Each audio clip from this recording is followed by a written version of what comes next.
Next one here, team that finished just behind the Ravens and made the playoffs last year. That is the Cleveland Browns. The Cleveland Browns offseason in 60 seconds. Tons of staff turnover on offense. Offensive coordinator fired. Offensive line coach leaves for Tennessee. Tight ends coach gets fired. They are replaced with Ken Dorsey. Andy Dickerson's their new offensive line coach. Tommy Reese is their new tight ends coach. And Deuce Staley is their new running backs coach. Browns traded for Jerry Jeudy, signed him to a 3-year, $52 million deal. Cap percentage is only 6.85%, which ranks 26th among all wide receivers. Something to keep in mind. He's still only 25 years old. They lost Sion Takitaki, Anthony Walker, and Jordan Elliott at free agency. That's really it, right? And they brought in Jordan Hicks and Quentin Jefferson. Most of this team, which I think you could make a solid argument was one of the most talented teams in the NFL last year, is coming back fully intact. So other than all the turnover on the coaching staff, we're mostly getting the same cast of characters here for the Browns coming into this season. And I mean, that's how it should have been, right? Like when you were the best defense in the league and your offensive overall structure is pretty good, what is there to even change? Let's get to the blue chip check-in. How many blue chip players in your mind for the Cleveland Browns heading into the year? Man, I mean, Myles Garrett, obviously best defensive player in football. I would say Denzel Ward is still up there for me. I think he's probably like right on the border of what is considered a blue chip. But I think he counts. I think he's one of the better man-to-man corners in the league. Probably like Wyatt Teller.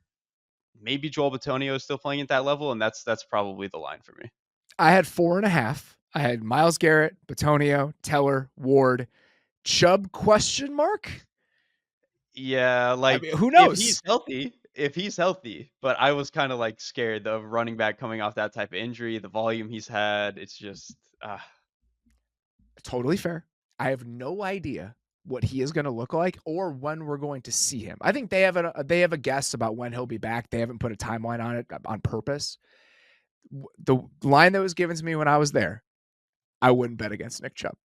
Just he is a different sort of, but like truly just a different sort of physical human being in a way that if anybody is going to be able to come back from this and look something close to what he was before it, Nick Chubb is probably going to be that guy. that's it, when you put it the way of don't bet against Nick Chubb. You might have sold me. I'll take the over on the 4.5 now. I'll put Nick Chubb in there. Red chips. Amari Cooper is a really good player. David Njoku is a really good player. Martin Emerson and Greg Newsome, if those are your second and third corners, you're living a pretty good life at this point. And that's the thing about this team. How many glaring holes do you think there are on the Cleveland Browns roster right now on August 12th? It kind of depends on the health of the tackles and then the quarterback Let's say they're healthy. situation. Let's Yeah, say, and let's like say the tackles are healthy heading into year one. How many glaring holes are there on the roster? if they're healthy, I don't think there's anything glaring. I think there are spots that could get upgraded a little bit, or maybe I just don't love like the construction of it. Like I also honestly don't love the construction of the receiver core, but like they have enough talented players that it'll probably get figured out. Like in terms of glaring, obvious, this will sink the team holes. It's kind of just the quarterback. All right, what are you watching in the first month of the season for the Cleveland Browns this year? Well, on defense, I don't think there's a whole lot to watch. They brought back basically all We're the same good. cast. Yeah. Yeah, Jim Schwartz, I think we're good there. On offense, I think it's just what are they going to be? Obviously, they already have Kevin Stefanski as the head coach, and then they bring in Ken Dorsey. Ken Dorsey is obviously coming from a little bit of a different world. They ran like 10% more gun in Buffalo than they have in Cleveland even last year, and then a lot more RPOs. Like the Bills were a heavy RPO team with and without Ken Dorsey, honestly. And that's just not as much of something that Stefanski has done that much in the past, or even that Cleveland did this past year. Even though Watson typically does a little bit more of it than some other Stefanski quarterbacks, this is just not something they've done a ton of. So I'm curious to see one what it looks like, and two, by the end of the first month or maybe even 2 months, does this feel like a too many cooks, too many ideas type of situation? That's honestly what I'm worried about. It feels like this team is the roster construction, the coaching construction feels a little bit too much like it's disjointed and they don't have a real identity. Because you even look at, so to me, Stefanski is like, you want to run the ball, play action, all that stuff. You look at the receiver room, these are guys who want to be in spread looks. They're not going to go block. They're not going to do any of that stuff. And you obviously have a quarterback who wants to live in that world. But how far can Stefanski stray from his world to really, meet Watson and Dorsey where they want to be at? I'm just a little one, curious, obviously, but a little dubious about how well they're going to be able to put this together. I think it's all warranted, and I think you're right on in terms of the conversations that are happening in that building and what this process has looked like. They move on from Alex Van Pelt this offseason, and I think one of the priorities when they're figuring out who they wanted their offensive coordinator to be is, can we bring in somebody who can give us a little bit more diversity in the drop back game? And obviously that's where the Bills lived. That their DNA is kind of rooted in what the Patriots were with Tom Brady. And so they brought in Ken Dorsey. And I think there are three areas I would say this coaching staff, based on the conversation I had when I was there, are going to kind of reshape the Browns as we know them. One, just again, diversity in the drop back game. They had option routes in the old offense, but we're turning the knob up on that a little bit. Diversified usage with some of the pass catchers. If we had a kind of singular role for a guy like David Njoku, how can we branch out from what that role looks like and maybe ask him to do a little bit more than he did in an offense where it was a lot of scheme touches. It was a lot of play action. So just living in a more natural kind of drop back world. Two, like you mentioned, RPOs. Watson didn't do a ton of them over the first 3 games last year, but I know they wanted to. And so their old staff, Bill Musgrave is somebody who spent a lot of time with Chip Kelly. He's an advisor on that staff, but there weren't that many people who were fluent in kind of these RPO ideas. So now Dorsey comes in after having done a ton of it in Buffalo. So he's one of those people. And then the other guy, their assistant offensive line coach now comes from the Eagles. So now they have a few people in the building who are maybe a little bit more comfortable in that world where it's not so siloed where it's like, okay, off this action, we have one route concept that we can use. So I think that there's going to be layers to their RPO game that there couldn't be with the older staff who was just kind of moonlighting in it, where this staff actually has a pretty good foundational knowledge in it. And the third thing I would say is just tempo. If you look at what the Bills could do with some of their no huddle stuff, how quickly they can get in and out of things, I think you see a little bit more of that with this Browns team. And I think Dorsey brings something like that with him. Like you said, this is a pretty huge departure from the Cleveland Browns offense as we have come to understand it over the last few years. And I think they believe they needed to evolve, but there is a pretty good chance that the road early on, as they lean into this evolution, looks a little bit rocky. And how they ultimately handle that, how they ultimately push through that, I think is going to go a long way in determining what this Brown season looks like. 100%. And look, I'm willing to give Stefanski some benefit of the doubt, give him some time. I think he's a really good play caller. And if there is a guy who is, typically comes from this Shanahan-esque under center world that could figure it out, because I just think he's that good of a play caller, Stefanski would be in that bucket. It's just you kind of have to see it, to believe it. So that's kind of where I'm at. And we'll talk about it. The personnel is different on this team. The quarterback is different on this team than other guys that they've had. And Stefanski's background is interesting. Like, he ran a lot of Shanahan Kubiak stuff. That's not where he was raised. He worked for Norv Turner for several years. Like, he chose to be in the Shanahan world. He's not of the Shanahan world. And so I think that his flexibility and kind of openness to some of these ideas is indicative of that, where a lot of the guys that come from that background, there's a rigidity to the way that they think about these things.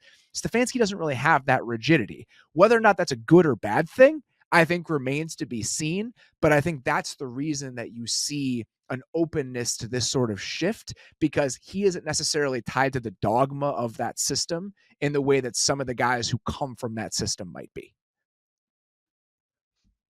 So with the Browns, what is keeping you up at night as you think about this team heading into the season? I think I know the answer to this one. I mean, this is the easiest one of the 32 teams that we're going to do the entire time. It's the quarterback situation. It's because if you look at the defense, we just hand waved it a second ago. They brought almost all the same guys back. They're going to be really good again. The offensive line, one of the best interiors in the league. If their tackles are playing, they're solid. I don't think they're fantastic, but they're definitely solid. The receiver group has enough pass catchers that this should be interesting. If Nick Chubb is healthy, that's great. Even if he's not, Jerome Ford, I think, looked a little bit more boom and bust, obviously, than a guy like Nick Chubb, but certainly a useful player. I think he would look better in this new offense just because the Yeah, line theoretically will be healthier. And I think they're excited about what Deuce Staley is going to potentially bring there. So they feel better about where Jerome Ford is heading into this season than they did at any point last year. So I think that there'll be a little bit more stability there until Nick Chubb comes back. And I think that was a big deal, having that boom bust element to their offense last year when they really couldn't lean on the run game whatsoever.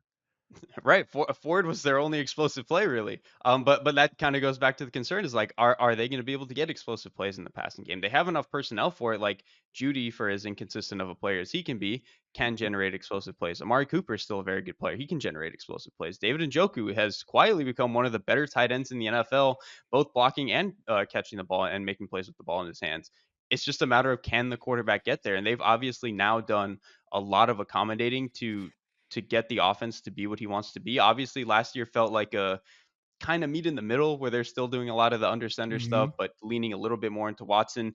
Now, with some of the changes on the offensive staff, bringing in a guy like Jerry Judy, it seems like they're really trying to lean in a lot more to what Watson's offense looked like more in Houston, where they were a little bit more wide open, a little bit more RPO heavy, that sort of stuff.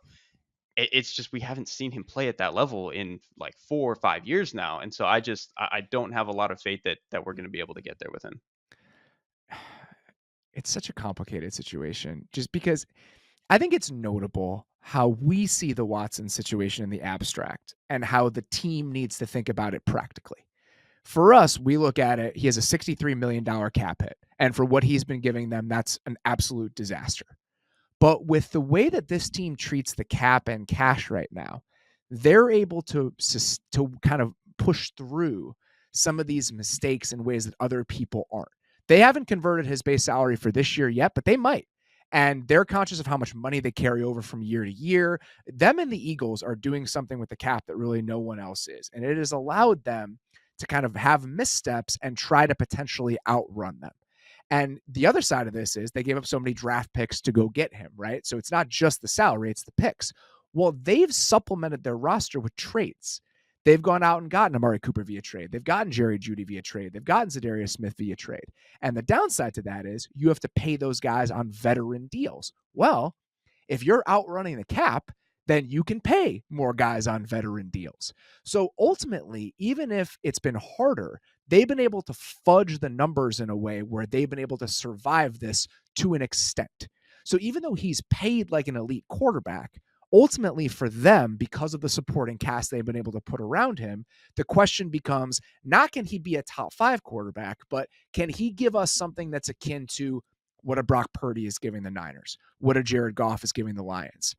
The problem with that thinking is he's been way, way worse than those guys. So even if you're asking for middle of the road quarterback play for this to all come together and succeed, which I think is fair, I think that's a fair characterization, that is still a very far cry from what we have gotten from him over the last couple of years. And I have real doubts about whether or not he can bridge that gap.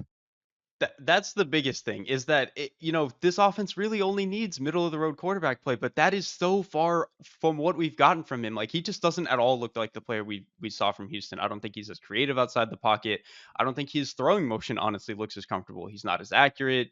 It's just almost every part of his game feels worse, and there just haven't been that many flashes of him looking like the player that he was 5 years ago. And so I just again, until I see it with this offense and with this quarterback, I'm just not going to believe it. Yeah, and I think that his pocket feel has gotten worse. It was never a strength of who he was, but I think it's gotten markedly worse, which makes sense. He hasn't played any football over the last 3 years. So even if they're asking less of him than somebody that warranted that contract and warranted the trade, I still feel like they might be asking too much of him considering where he is now. And it's something that until proven otherwise, it's worth being worried about. The answer is Watson, like mine is Watson too. If I had to throw one other one out there, I'm a little bit worried about this team getting flayed by the Texans and Rams after Thanksgiving. Like the two teams that they played against that had good play callers and good quarterbacks just beat the shit out of them on that side of the ball. And my concern here is that even if the defensive talent is phenomenal, and we know that it is, are the levers of how to get them to play the way you want them to play a little bit too easy to identify. The number that I would throw out is this. Against 21 personnel on early downs last year, they had 8 guys in the box on 45 of their 83 snaps. And the reason that matters is when you're playing against a team like Houston, who cannot run the ball, the reason that they're in 21 personnel is they want you to do that. They want you to load up the box and put all of those bodies in there so they can throw it. So if those teams that feel like they have the structure offensively to dictate to you are consistently dictating to you, what is your response? Are you able to be a little bit more flexible, a little bit harder to identify, a little bit harder to predict, where you can find the right balance of unleashing those guys and letting them play fast, but not being too simplistic and predictable, where the best teams in the league are able to pull you on a string in the way that they want to? It's not the biggest thing with this team. I think that the talent ultimately overrides that, and they will be very, very good defensively again. But when we get to the end of the year against the best teams in the league, is that going to continue to be an issue? So other than the Watson thing, that would be what I would kind of come back to. I think that's absolutely worth bringing up. I think my thing though is I really don't care. To me, Yeah, it's fair. To me, Jim Schwartz's job is to make the defense good enough that they can be in every game during the regular season up until the very end, and make sure this team is in the mix, and pray to God that the offense does its part this time. Are they going to get there? I don't know, but I think you know what Jim Schwartz is. You knew what he was when you hired him. He's probably not going to change. Maybe they can be 5% a little bit more different, a little bit more creative, but like he is what he is, man. It's the Dan Quinn thing. Like, what was the other defense that got fried at the end of the year? It was Dan Quinn's. Like, these defenses play the way that they play, and it's great for 12 weeks. You better be insanely, insanely talented for it to continue working after that. But again, I don't know if I care. I think Schwartz is going to get them where they need to be. By the way, they're aware of this. Like they Yeah. know that they probably need to add a few layers to the back end and be a little bit more unpredictable. And I think that that's what happens in year 2. Like year 1 was about establishing an identity, a mentality, an attitude. This is how we play. And you saw the results of that immediately. Like truly from day 1, you saw the results of that. Now it's about, okay, as we take a step back and think about how we need to take this thing from point A to point B, can we add just a little bit of murkiness on the back end? Can we show teams that we're not going to be in single high every single time you think we are based on what you're doing offensively? And I do think that they will build that in to who they are this year. But until I see it, it's hard to get that Texans game and even that Rams game out of my mind as we think about the ceiling of this team against the best teams in the NFL. All right, what are you most excited about as you prepare to watch the Browns in 2024? Your answer to this is weird as shit. It's stupid. I just want to see if Cedric Tillman is going to be a good player for them. Basically, that's all I want to know. You need to sell me on this. How among all the players on the Browns roster did you land on Cedric Tillman as your answer for this? Here's the thing. Amari Cooper, set it and forget it. He's obviously fantastic. I don't like the construction of these other two receivers that they have starting. Elijah Moore, I think, is kind of more of an idea than a functional player at this point. I think people loved what he was early on in New York. I just don't think that he's been that consistent of a player since then. I know he gives you a little bit of inside out flexibility, and he's kind of sturdy for a guy who's as short as he is, but to me, I don't think he's ever been that consistent of a player. Jerry Jeudy is also horribly inconsistent, and he's not that big. Like, he doesn't give you any size. He's more of a wiry speed slot type of guy. Tillman is their shot to have like a real deal other outside receiver. He's built like an X. I almost think his skill set is something akin to what Michael Pittman has been for the Colts, where he's just, you run him on a bunch of isolated routes and you pray to God that he can win on a slant. He can give you a big body over the middle. Maybe he can win on a curl route and just box somebody out. I don't think it's going to be super flashy. I don't think it's going to be, he's winning a bunch of downfield routes, but I think he has a chance to at least be something more consistent than what they have at the other two receiver spots. So I'm kind of just want to see if he'll get enough run. I think they miscast Elijah Moore last year, and I think they know it. Trying to use him in all these gadgety ways, using him in the backfield, that's not who he is. He's kind of an outside receiver, and I expect him to be that more often than he was last year, with Jeudy kind of being that vertical slot player for them. Whether or not that actually works, or it's one of those things that you say in August, that remains to be seen. But those are the roles that I expect. And I do expect Cedric Tillman to get some run. And we'll talk about that in a little bit. I think that there's some little wrinkles that we'll see within this offense that allow Cedric Tillman to get on the field a little bit more than he would in some other teams and for some other teams. My answer to this, the thing I'm most excited about, the talent on this defense is insane. Like when this team was rolling last year, they were one of the most fun things about the NFL. That Tennessee game, I will never forget watching them and the reactions to some of those plays in the Tennessee game.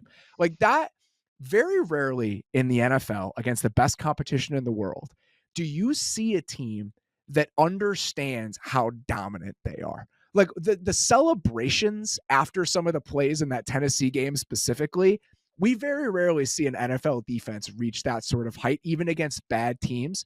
I want to see that again. Like, I want to see this team, when it's rolling, get to that place where it's just like, fuck you, we're better than you. That's a really, really cool level to reach as a unit. And I think that they have a chance to get there again in certain moments. It's also just different than defense is usually thought about because defense is usually, 11 is one. Like this is all like a thing like where it's all I don't know. It's just very selfless in a way. But this was they very much knew individually how good each one of them are, and they were like, "Fuck it, man! I'm the best to ever do it. I'm just gonna act like it." I think that was definitely a cool thing to see from a defense where it's usually 11 is one, hive mind, that sort of thing. There's just the layers of depth they have now. Like Mike Hall looked incredible in the preseason. Quentin Jefferson is there now. We talk about the bodies they have on the back end at corner. Like even if I have some concerns structurally about what it can look like in certain moments, when this team is rolling, there's really no other unit in the league like them, and I'm excited to watch what Act Two ultimately looks like. The most important supporting character in your mind for the 2024 Browns is The most important supporting character. Oh wait, where did I put that? Sorry, I'm gonna restart. 5, 4, 3, 2, 1. For me, it's I'm kind of leaning into my bit here. It's Jordan Hicks. Obviously when I look at this team, I don't really think about the front. The front is going to be incredible. Obviously, off the edge, they have a ton of depth. At the cornerback spot, they have some of the three best corners in the league at each three spots. To me, I want to see if the second level can hold it together because last year they had Anthony Walker and Sione Takitaki kind of splitting time depending on what they needed. When they were in more mm-hmm. base looks or needed to be bigger, they had Takitaki out there. He's obviously really good at defending the run. Anthony Walker was a little bit lighter, a little bit better at running across the field, all that sort of thing. Hicks is closer to Taki. I think he's like a smart coverage player, but he doesn't really have the range that a guy like Anthony Walker had. So I'm curious to see if he can still be enough of a glue piece in coverage and give them enough run outside the perimeter, when he's running tackle to, outside the tackles, if he can give them enough there. I trust that he'll be able to do what Taki did in the box. I don't think that that's going to be a concern, but I just worry. I wonder if he can do some of what Anthony Walker did in terms of playing in space.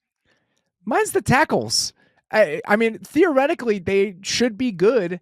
I want to see them back. They're still not back. You got a new O-line coach with a new offense that you have not been able to rep with your two starting offensive tackles, who theoretically should be important pieces to who you are. That's my biggest question, just about them personnel-wise outside of the quarterback right now, is when are these guys getting back? What are they going to look like? And how quickly does everybody look comfortable in this new system where I think the structure of the run game is going to be a little bit different. Andy Dickerson, their line coach, comes from more of like a mid-zone world with the Rams and the Seahawks. That's going to be a little bit of a transition and shift for this team. So what do the tackles look like in Jed Wills and Jack Conklin, and how quickly do we see them back? Because I think the answers to both of those questions are going to be very important in dictating how far this team goes. What is success in your mind for the 2024 Browns? I think it's a little bit more like abstract and not there's no clear goal, win goal and get to this and that spot in the playoffs. To me, it's just Deshaun Watson has to not be the worst quarterback in football. And I guess, you could say, oh, he was only 27th worst last year. Whatever. That's not the point. Bottom five. 20, Deshaun Watson has yeah, to not be a bottom five quarterback in the NFL. he has to look like he can actually play football and give them consistent offense. And that's really the only goal because if they get that, the other stuff will fall in line. They will win 11 games and go to the playoffs if that happens. If that doesn't happen, they'll be exactly where they were last year, and all these changes they did on offense were for naught. Yeah, I think that they have to prove the Watson experiment can work, right? Like we mentioned, he can just give them top half of the league quarterback play, and with all the other talent, everything else can fall into place. And with the rest of the talent that they have, if it does work, if they prove that, this team should win a playoff game. Like that is the level of talent they have across the rest of the roster.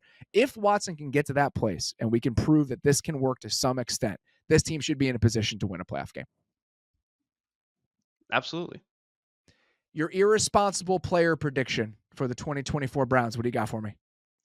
Mine is mean, but I think especially with what you just mentioned with the tackles, I'm glad you brought that up about them not being healthy and who knows how they're going to be when they come back. I think when you consider Deshaun Watson's play style, what might be going on with the tackles here, jumping into a new offense where they're going to probably be passing a lot more than they were, I think there's a good chance that Deshaun Watson leads the league in sack percentage this year. Like, I just think so many things could go wrong, Oh and if it man. goes wrong, that's the particular way that it will go wrong. So that's kind of where my head is at. This is a weird one for me. This isn't specific player based, but it kind of is. I think the Rams end up being the only team in the league that finishes with a higher percentage of their snaps with 3 and 4 receivers on the field than the Cleveland Browns. And what's notable about that is 3 years ago, this team finished 27th in 11 personnel usage. It was like 43% of their snaps. I don't think they double that, but I think that they potentially get close. And if you look at how much things have changed for this team personnel wise, we're going from 3 years ago, Donovan Peoples-Jones, Rashard Higgins, and Jarvis Landry, 2020 Jarvis Landry, being the 3 top receivers on this team, to a team with Amari Cooper, Jerry Jeudy, and Elijah Moore. Like, things structurally are very, very different for this team now. And I think that old ideas that people have about what the Browns defense is or the Browns offense is, those are outdated. Like, we have entered a new era. Whether or not that works is an entirely different discussion, but I think it will look a lot different than it has looked over the last couple of years. That's my thing. I think you're absolutely spot on with that. I hate it though. This is just not what I want a Stefanski offense to look like. It's just not. Whether evolution isn't necessarily always good, change isn't necessarily always good. And I think that is going to be one of the questions that we ask about this year's Browns team.